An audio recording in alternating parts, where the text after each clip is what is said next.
জনপ্রিয় চিত্রনায়ক মেগাস্টার শাকিব খান বর্তমানে পেশাগত জীবন নয় বরং ব্যক্তিগত সম্পর্ক নিয়েই বেশি আলোচনায়। বিশেষ করে সাবেক দুই স্ত্রী অপু বিশ্বাস ও শবনম বুবলীকে ঘিরে বিভিন্ন মন্তব্য ও ঘটনার কারণেই প্রায়ই শাকিবের নাম উঠে আসে আলোচনার কেন্দ্রে। সাম্প্রতিক সময়ে শাকিব যুক্তরাষ্ট্রে ছুটি কাটাচ্ছেন বুবলী ও তার সন্তান শেহজাদ খান বীরকে সঙ্গে নিয়ে। রোববার সামাজিক যোগাযোগ মাধ্যমে তাদের একাধিক ছবি ভাইরাল হয়, যেখানে বুবলীর সঙ্গে রোমান্টিক মুডে দেখা যায় শাকিবকে। এই দৃশ্য দেখে ভক্তদের কৌতূহল বেড়ে যায় অপু বিশ্বাস কী বলবেন। রোববার সন্ধ্যায় রাজধানীর বনানীতে লেখক সিফাত নুসরাতের বই উন্মোচন অনুষ্ঠানে যোগ দেন অপু বিশ্বাস। অনুষ্ঠান শেষে গণমাধ্যম কর্মীদের প্রশ্নের মুখে পড়েন তিনি।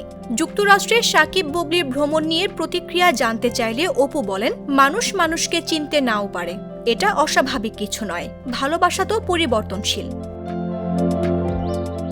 শাকিবের বিষয়ে সরাসরি মন্তব্য না করলেও অপু বলেন, 15 জুন আমি একটি ফেসবুক স্ট্যাটাস দিয়েছিলাম, যদি না পড়ে থাকেন দয়া করে পড়ে নিন, সব উত্তর পেয়ে যাবেন।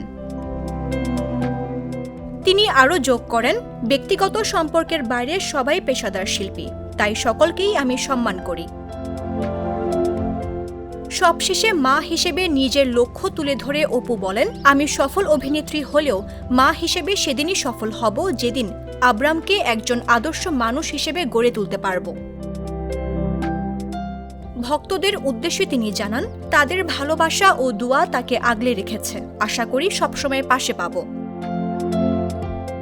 এদিকে অভিনেতা ও উপস্থাপক শাহরিয়ার নাজিম জয়ের মুখেও শোনা গেল এই প্রসঙ্গে। শাকিব খানের দুই প্রাক্তন স্ত্রীর প্রসঙ্গে জয় বলেন, দুই স্ত্রীকে খুশি রাখা অসম্ভব।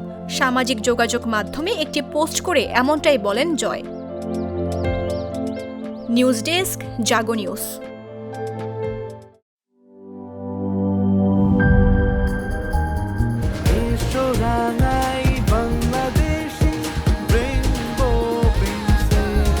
রেইনবো পেইন্টস, ছড়াও জীবনের রং।